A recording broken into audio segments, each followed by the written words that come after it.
Dan's here to talk about military and law enforcement dogs that are often forgotten soldiers. They have a real work that they do when they work for our military, and then after their job is done, what happens to them? That's where your organization comes in, right, Dan? Yes. Talk about it. Tell us what you're trying to do.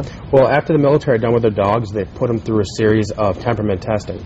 And if the dogs pass all the temperament testing, then they have an adoption program set up out of Lackland Air Force Base. It's actually a phenomenal program. Typically, there's an 18-month waiting period if you wanted a dog. Now, unfortunately, dogs like Nero and a lot of police dogs, they fail that temperament testing. Dogs that are injured in line of duty, trained to attack or kill or have in the past, typically those dogs get euthanized. So what we do is we take these types of dogs and we put them on secured facilities, which are, for the most part, houses that have pretty good security systems. Okay. And then we provide those houses free of charge to disabled vets in exchange for taking care of our dogs for us. Wow. Yeah.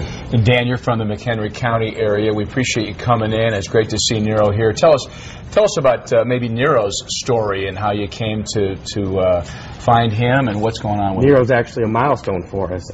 He was bomb detection over in the Middle East. He was injured in line of duty, and because of how well trained he was, they sent him to Lackland Air Force Base, did surgery on his back, and tried to rehabilitate him. Okay. Because he couldn't operate 100%, they deemed it was time to retire him. That's just the vibrations in his back. Here, Can I feed Nero? Oh, yeah, Nero, come And here. he's okay with people Nero. now, because I imagine there was a time when he was probably a little bit hard to...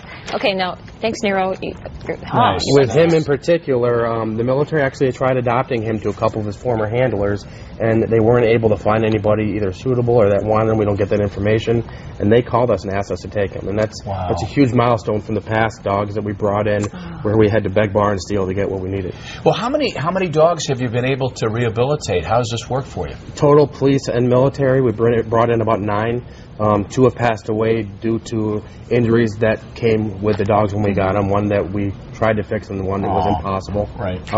How many we could bring in? We could bring in a couple thousand a year. If you had the funds. If we had the it's not even the funds. If we had more political support, I should say. There's a lot of buildings and bases shutting down all over. If we can get our hands on some of those, we don't necessarily need actual dollars. We just need more support, more help. And often are they good when they move into people's homes? Like they can, even though they've been in some pretty serious duty, they're some of them okay yes, with it? Some of them no. We have one police dog we just got in. He actually hospitalized 2 of his own handlers, so you can imagine the shape when we got him.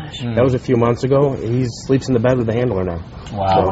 So I think he just needs to retire. Nero says so- treat dental. so Can I tell give us- him one more treat? Sure.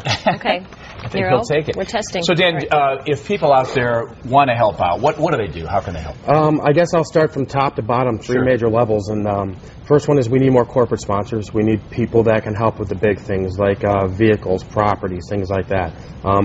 We're kind of limited because we only take American-owned companies, American-made products. So we've had to turn away some people that do want to support. Right. Second level would be go to our website, take a look at our online store. Obviously, monetary donations are always welcome. We have a list of stuff that we need, police departments around the area.